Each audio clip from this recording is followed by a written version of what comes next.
Hey guys, welcome to our channel.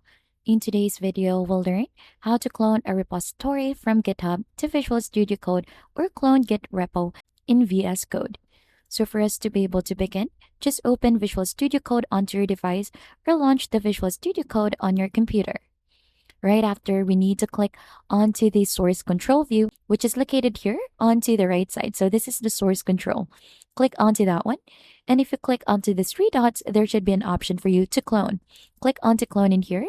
And then there is a clone from GitHub in here. You'll just have to click onto that one. So for this one, the extension GitHub wants to sign in using GitHub. You'll just need to allow that one. And as you can see, it is still signing in. You'll just need to follow in the prompts for that. Then right after, you'll just have to paste the link of the GitHub repo that you have onto your end. So as you can see, we have this one, this simple JavaScript calculator by Harsh. Let's gonna use that one or click onto that. And as you can see, it will ask you to choose a folder onto which you want this one to clone. So for example, we want this one onto our downloads, just click that one as the repository destination. And then as you can see, it will go ahead and clone. So you'll just need to wait for that one to be finished.